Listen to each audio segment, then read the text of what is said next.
ఒకసారండి ఒక ఊరిలోకి ఒక వ్యాపారి వచ్చి, నేను కోతులు కొనడానికి వచ్చాను, ఎవరైనా కోతిని అమ్మితే నేను 10,000 రూపాయలు ఇస్తానని చెప్పేసి అంటాడు. ఊరు వాళ్ళందరూ కూడా ఒక్కొక్క కోతిని తీసుకొని వచ్చి 10,000 రూపాయలు చొప్పున తీసుకువెళ్తారు. ఊర్లో కోతులన్నీ అయిపోతాయన్నమాట. అప్పుడు నేను 20,000 రూపాయలు ఒక్కొక్క కోతికి ఇస్తానని చెప్పేసి అంటాడు. అందరూ కూడా అడవిలోకి వెళ్ళి కోతులను తీసుకుని వచ్చి అమ్ముతారనమాట 20,000 రూపాయలకి. అడవిలో కూడా కోతులు అయిపోతాయన్నమాట. నేను 50,000 ఇస్తా కోతికి అని చెప్పేసి డిక్లేర్ చేస్తాడు. డిక్లేర్ చేసిన తర్వాత అతను ఆ ఊరు వదిలేసి వేరే ఊరు వెళ్ళిపోతాడు. ఆ కర్తవ్యాన్ని తన ఫ్రెండ్కి అప్పచెప్తాడు అనమాట. వాళ్ళ ఫ్రెండ్ ఒక సలహా ఇస్తాడు అందరికీ కూడా. ఇక్కడున్న కోతుల్ని 35,000 కొనుక్కొని మా ఫ్రెండ్ వచ్చాక దాన్ని 50,000కి అమ్మేయండి అని చెప్పేసి అంటారనమాట. అందరూ కూడా 35,000 పెట్టి కోతుల్ని కొనేసుకుంటారనమాట.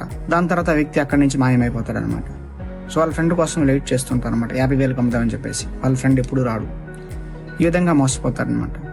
కాబట్టి లోభం అనేది చాలా ప్రమాదం అనమాట. కామ క్రోధ తథా లోభం తస్మాత్ ఏతత్రయం త్యజేత్. నరకానికి 3 ద్వారాలైనటువంటి కామము, క్రోధము, లోభాన్ని త్యజించమని అందుకే కృష్ణుడు గీతలో చెప్తున్నాడు. హరే కృష్ణ.